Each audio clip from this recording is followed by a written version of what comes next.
Seja bem-vindo ao Echo Journal Club, o podcast que traz as últimas atualizações em ecocardiografia, de forma prática e direta. Eu sou a Bárbara Linhares e ao meu lado está o Felipe de Oliveira, criador do Eco Descomplicado. Juntos, exploramos os artigos científicos mais relevantes e aprofundamos o conhecimento em imagem cardiovascular. Prepare-se para mergulhar nesse universo fascinante e transformar sua prática clínica. Seja muito bem-vindo, seja muito bem-vinda a mais uma edição do Echo Journal Club. Meu nome é Felipe, eu sou cardiologista e cardiografista e criador do Eco Descomplicado. E para esse projeto, eu estou aqui acompanhado da Bárbara. Olá, pessoal. Eu sou a Bárbara Linhares Landesic, sou cardiologista e cardiografista do Hospital Biocor Redditor, em Belo Horizonte, e sou criadora do podcast The EcoCast, que trazemos atualizações em cardiologia e ecocardiografia para vocês. Tenho certeza que, na nossa especialidade, sempre há algo que a gente pode aprender uns com os outros. Então, espero que esse seja um momento enriquecedor para todos nós. Esse é um projeto que tem por objetivo trazer aí as principais publicações das revistas mais relevantes para o nosso universo aqui da cardiografia, tentando trazer essas publicações de maneira mais acessível para você que faz eco no seu dia a dia.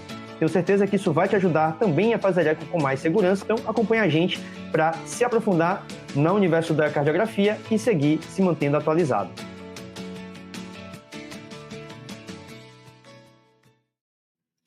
E aí, Bárbara, qual foi o tema dessa semana que você escolheu para apresentar para a gente aqui no Echo Journal Club? Qual é o artigo que a gente vai discutir na sessão de hoje aqui do nosso Journal Club? Conta para mim. Bem, Felipe, hoje o tema é sobre o strain do ventrículo direito na amiloidose cardíaca. É um artigo da ESC, agora de 2025, do finalzinho, sobre o valor prognóstico do strain longitudinal do ventrículo direito na amiloidose, por uma multimodalidade, pelo eco e pela ressonância. Então, uma meta-análise, uma revisão sistemática sobre isso. A gente sabe que a amiloidose cardíaca, trânsito de retina, principalmente, evoluiu de uma condição rara, muito subdiagnosticada, para um diagnóstico diferencial essencial nesses pacientes que são admitidos, que a gente faz no dia a dia com esse EFEP. Então, enquanto o foco tradicional, a nossa análise, a avaliação tradicional pelo ecocardiograma na amiloidose focava em parâmetros de ventrículo esquerdo, como disfunção diastólica, o apical sparing e a espessura da parede, que são marcadores convencionais, eles podem ter sensibilidade limitada, especialmente na doença precoce ou sem aquele espessamento, hipertrofia, entre aspas, miocárdica extrema, né? Então, a abordagem emergente voltou-se para o ventrículo direito, o strain longitudinal do ventrículo direito, que atualmente muitos aparelhos, esses novos, a gente consegue acessar, e emergiu como um marcador prognóstico independente nos pacientes com amiloidose. Então, ele detecta a disfunção miocárdica precoce, ele tem valor prognóstico em todos os subtipos de amiloidose, não só a TTR, mas a AL também, e complementa a avaliação tradicional e aumenta aí o substrato de diagnóstico e prognóstico desse paciente. Então, a mecânica do VD pode servir como um elo perdido ali na avaliação clínica e na estratificação de risco dos pacientes.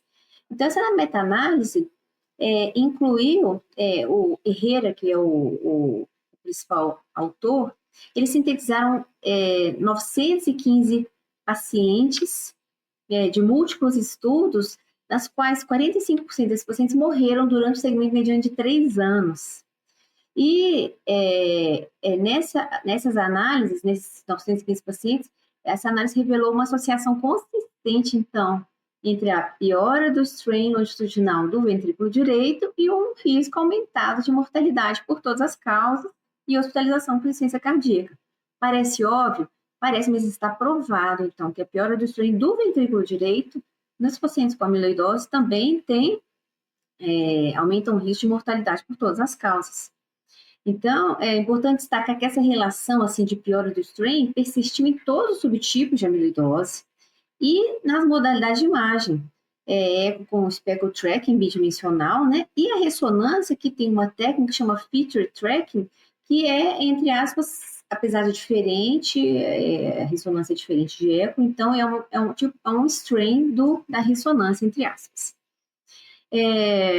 Um ponto forte, então, dessa meta-análise está no esforço de avaliar separadamente, então, os dois subtipos, se tinha diferença entre os dois subtipos de amiloidose, de cadeia leve e a TTR, já que eles têm bases fisiopatológicas diferentes e evolução clínica diferente.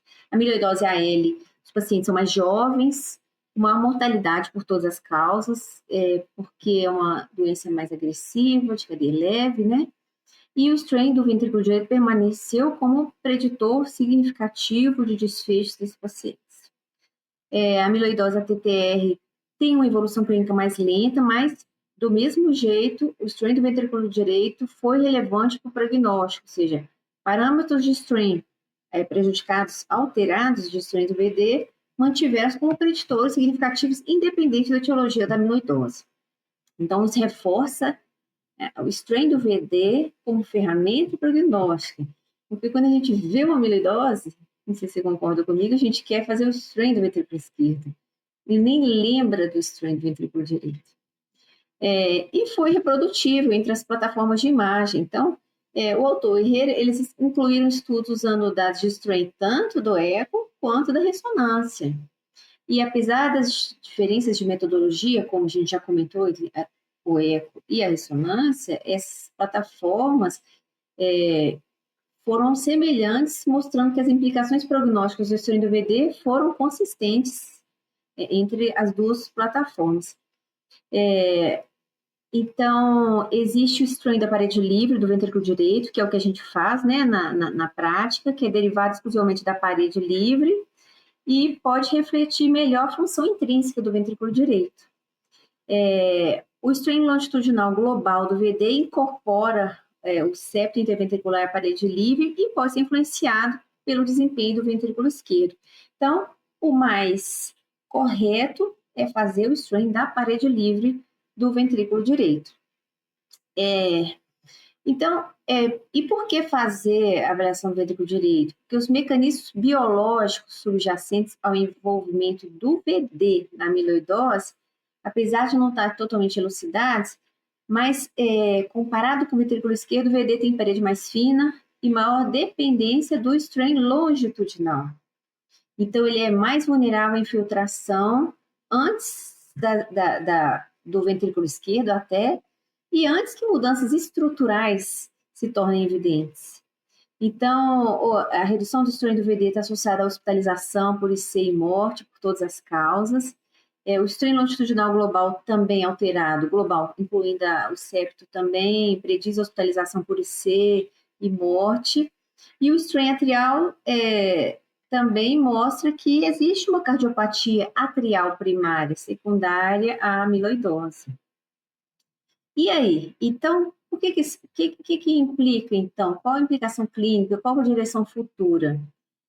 As implicações clínicas do strain do VD abrem perspectivas de manejo de amiloidose. Então, uma avaliação rotineira do VD tem que ser considerada por nós agora, que a gente sabe que isso implica, estratifica o risco. Né? A associação independente com eventos adversos maiores torna relevante fazer essa medida para aumentar o risco desse paciente e para ajudar a refinar decisões de tratamento, estratégias de monitoramento. Então, os estudos do futuro têm que mostrar para a gente ainda, o que não está definido, como explorar o tratamento, como monitorar o tratamento construindo o VD. Como que a gente vai fazer se o tratamento modifica o strain do VD ou não. Então, isso ainda não existe. Isso é um futuro aí próximo que vai chegar para aumentar a capacidade diagnóstica e de acompanhamento longitudinal de pacientes com amiloidose e envolvimento do ventrículo direito. Então, aqui é a figura final, mostrando que a gente vai usar o strain da parede livre do ventrículo direito, certo? E que, a partir de agora, existe uma evidência robusta, uma aplicabilidade clínica e uma necessidade de estudo sobre modificação do strain com o tratamento e com o alvo terapêutico. Então, resumindo, estudos adicionais são necessários para explorar, então, como que o tratamento vai modificar o strain do VD e quão impactante é considerar como alvo terapêutico melhorar o strain do VD. Será que isso impacta? Será que não? Então é isso. Espero que você tenha gostado, Felipe. Um trabalho super interessante, na verdade, uma prova de conceito muito interessante, né? Trazer a ideia de que a gente precisa olhar para o ventrículo direito. Esse não é o primeiro trabalho a mostrar que a função que o envolvimento do ventrículo direito na amiloidose é prognóstico. Isso a gente sabe, a disfunção do VD por outros métodos já tem uma relação com o prognóstico já bem estabelecido na literatura. E esse trabalho mostra como o strain, como uma ferramenta aí, adicional e que ajuda na caracterização, muitas vezes, desses pacientes perante outras miocardiopatias, quando analisado para o ventrículo direito, tem um impacto prognóstico muito claro, com uma robustez até de dados, eu diria. Então, para quem tem disponível o software na máquina, aqui vale lembrar que o ideal é usar o software dedicado e não usar o do VE como uma adaptação para o ventrículo direito, né? Então, para quem realmente dispõe do software, eu acho que é bastante interessante o uso dessa ferramenta, uma vez que a gente flagra o diagnóstico de amiloidose, fazer a avaliação completa. A gente sabe também que o strain do lado esquerdo tem valor nessa patologia também, então, cada vez mais a deformação miocárdica vai ganhando espaço na avaliação cardiográfica de diversas patologias, e as miocardiopatias, né, uma vez que são doenças do miocárdio propriamente dito, despontam aí como os principais casos de uso dessa ferramenta. Eu acho que é algo que merece ser incorporado na prática do ponto de vista prognóstico, principalmente se você acompanha esses pacientes ou se você faz o exame desses pacientes com alguma frequência e você dispõe do software. Muito bacana o trabalho, Bárbara. E o interessante é mostrar para o clínico, o dono do paciente, Exato. ou que tem amiloidose no VD também, com diário com disfunção.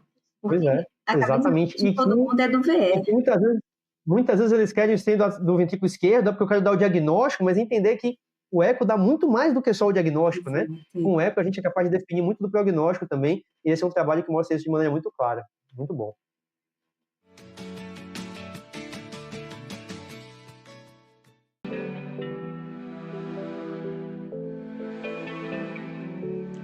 Obrigada por nos acompanhar no Echo Journal Club. Não se esqueça de seguir o canal do Eco Descomplicado no YouTube e acompanhar nossos episódios nas principais plataformas de áudio como Spotify e Apple Podcasts.